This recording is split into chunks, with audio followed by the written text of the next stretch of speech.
What's up, everyone? Today I want to talk to you about how you can use the ForEach statement with CSV files to input data into your scripts or commands that you're working with in order to go through and process a lot of data, which is what PowerShell scripting is perfect for.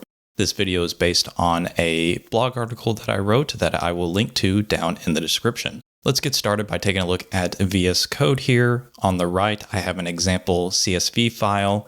It has 3 columns, first name, last name, department, and I have a couple of items here in the list of people's first and last names and their department name. And if you're not aware, CSV is comma separated values, and as you can see, each value in my file here is separated by columns. I also have an extension in VS Code called Rainbow CSV that color codes each column inside the CSV file, just so when you're looking at the file, you can see which column aligns with which values. So the first thing we want to do is we want to import this data and view it inside of PowerShell, and we can do that using the Import-Csv command. There is a parameter path, and we give it a path to the file that we want to import. Here I have the path to this file that we're looking at here on the right. Let's just go ahead and run this real quick. You can see it's imported the CSV file, it's kept our column names, we have our header there, first name, last name, department, and then each of our items inside of the file there. This is pretty straightforward. We have a file, we can import it, view the data here, perfect. Let's take a look at another example of a CSV file. This one does not have that header row, so we don't have each column name, it just has the data.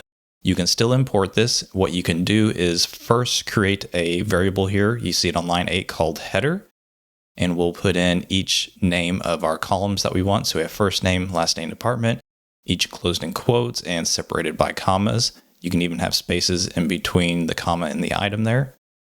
So let's go ahead and import our header variable here. And then we can go ahead and run our import-csv command again. We're going to give it the file without the headers. There's an extra parameter called -header, and we will pass it our header variable that we just created. If we run that, we get the exact same output. We have our header and our data inside of it. Let's go ahead and clear the screen for the next example. Like I mentioned, import-csv is assuming you are importing a file that is comma separated, but if you have a file that is not using commas, you can indicate the delimiter using the -delimiter parameter. In this case, let's go look at another example. Notice we still have our headers in there, first name, last name, department, but everything's separated by a colon for whatever reason. We'll run the import-csv command, specify our new delimiter of the colon. Go ahead and run this, and we get the exact same result. Just showing a couple of ways you can work with CSV files, import them into PowerShell, and work with the data. In fact, working with the data, let's move on to the next example. Right now, we've just been importing the data and displaying it to the screen, but you can import that data and save it to a variable. In this case, that variable is going to be user data. We'll put =, and we'll go back and import our CSV file here.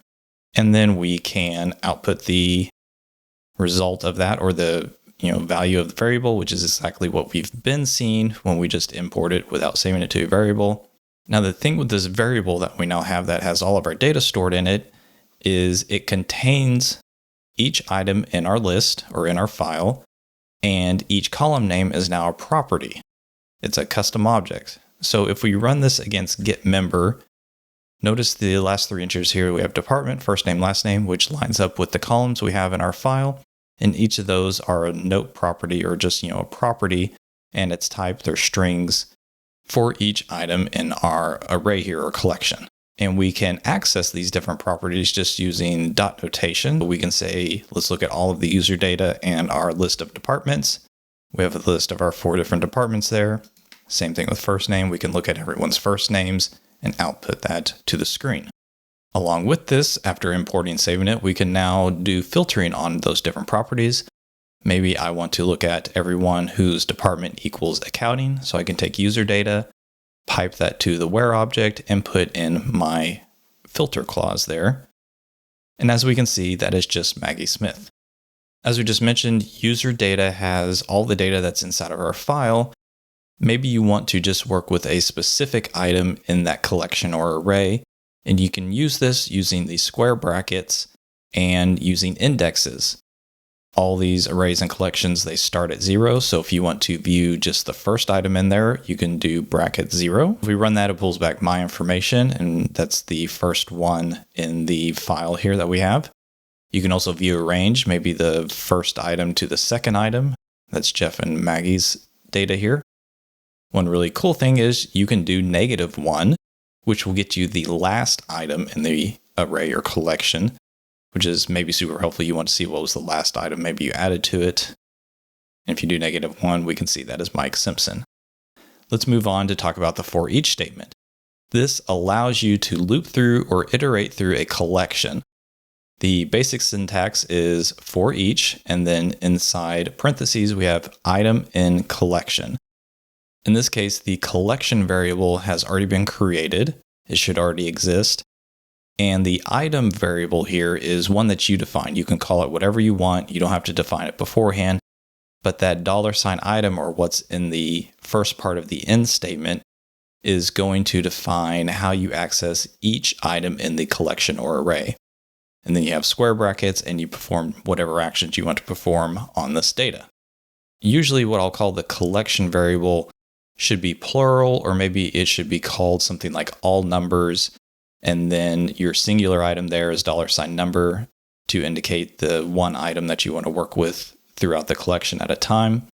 You can technically call the first part of this in here whatever you want. It could be for each hot dog in all numbers, or for each sandwich in all users. But in general, you probably want it to make sense within your script. In this case, we have number in all numbers for each user in all users. Let's take a look at an array here called all names. We have some first names in here. And then we have for each name and all names. So that makes sense. We're going to iterate through and work with each name and all names.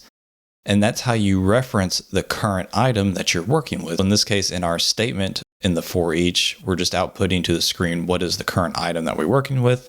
And that is going to be $name. So let's create our all names variable here, and we'll run a ForEach loop. And you can see it has done current item Ted, Rebecca, Patrick, June. It is iterated through each of those items one at a time, and we access each item in the collection using the variable name at the first part of the end statement. You can also perform different actions depending on what that object is. In this case, it is a string. So we're going to go through and say for each name and names, we'll output that person's name has, and we'll say name.length. That will give us how many characters or the length of that string. You'll notice here we have $name.length that is enclosed in parentheses, and then another $sign outside of that. We'll talk about what that expression is here in just a second, but let's go ahead and highlight our ForEach here. And it outputs Ted has 3 letters, Rebecca and Patrick each have 7, and June has 4 letters. So just showing how you can use the $name, the individual identifier there for your collection, and perform different actions on it. As we just saw in the last example, you can access different properties within that imported CSV data. And we also saw in that example how you can access those properties if you're putting them inside of a string for string interpolation. You also saw how you had to use a sub expression, that's the $sign parentheses, to access those sub-properties inside of a string for string interpolation. Again, we'll take a look here. We're going to re-import our user data and say for each user and user data, we'll output their first and last name, works in this department, and we had to use sub-expressions to access each of those properties there. So we'll make sure have the latest user data from our CSV file, and we'll run our ForEach, and again, just outputting a sentence here, accessing each of those different properties inside the string. If you're going to be working with those properties quite a bit, it may be more useful and quicker to type out if you save each of those to their own variable. Line 68, we're taking $user.firstname. Here you don't have to put it in the sub-expression of the $sign parentheses, and we're saving it to its own variable first name, and then doing the same thing for last name department, and then just putting those inside of our string. If we rerun this should give us the exact same output we saw a second ago. Just showing you can take those properties inside your CSV file and save them to their own variable, and then reuse that variable inside of your script here. One trick I recently learned is Let's say you are working with a large data set. Let's say the CSV file had 100 users' information in it, and you're writing a script and you want to test it out, but you don't want it to run through all 100. Maybe you just want it to run through a subset of those users while you're testing and figuring it out. Remember earlier we took a look at our indexes on how to access specific items inside of the array or collection. You can do the same thing in a ForEach statement. So here we still have our ForEach statement for each user and user data, but notice here we have user data and we're just saying give me the first item inside of user data using the 0 index. This means it is only going to iterate through that first item you see inside of your collection. If we rerun this, it should just output my name and department. There we go. And it does that because we limited here on line 75 to only look at the first item inside of the collection. Again, we can modify that to say the first 1 and 2 here, or the ones at index 0 and 1. That's going to output Jeff and Maggie's information. Just a great quick way to modify a script in order to only work with a subset of those items. All right, now that we've gone through the basics of a CSV file and using ForEach loops and working with the data inside a CSV file, let's see how we can actually use this inside of a script to create new users out in our Entra ID or Azure AD environment. Have a small script here. We'll go through some of these components just real quick. I'm defining what scopes I want to connect to Microsoft Graph with here on lines 1 and 3. Then line 5, I'm going to import the CSV data again and assign it to a variable. This is what we saw earlier. And then I have my for each loop of what I want to do as I go through each person's data. I'm going to generate a password here on line 8 through 13. I'm just generating a random number and appending that to the word change me. And then I'm creating some variables, mail nickname, display name, using properties from the CSV file using our sub-expression here. We saw that also, so first name, last name. Then line 18 through 27, I'm using splatting to create the parameters for my upcoming command to create the user. So I'm setting different parameters using display name and our variable that we just created. Then we're using given name, surname, again, accessing those properties here from our file. User principal name, mail nickname, we've got our password profile with our password we just created, their department, and enabling the account. And then finally, on line 29, we run the new MG user, which is going to create a new user using the Microsoft Graph PowerShell module.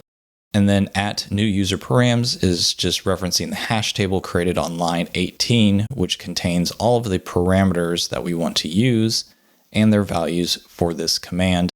And then at the very end, I'm going to disconnect from Microsoft Graph. So ideally, if I run this, it will go through and create each of our users inside our example CSV file. Now that we've got everything how we want it, let me go ahead and run our PowerShell script here to create these new users. What you don't see off screen right now is I'm authenticating out to my Azure AD tenant. That's what the connect command should do. And it looks like it ran through a couple of things. Let's see what it says here. All right, so it looks like it created our users here successfully. And you can see how if you had a lot of users that you need to create, how you can take a CSV file, import it, and use it in a PowerShell script to do what scripting and programming is perfectly at doing. Lots of same things over and over. So we went through here and created our 4 users just like that real quick. Made sure they're made consistently. They've always got their first name, last name, the display name, user principal name, all those things are consistent. That is for this video. Hopefully this will help you in your scripting journey here. If we take a look at this script, there are some improvements we can make. For example, line 5, we have our path to our file hard-coded. We could easily add that to a parameter, and we could use some error catching, something I talked about in another video. In the next video, we'll go through how to make improvements on this script to turn that into a parameter and add some error handling. So thanks for watching, and we'll see you next time.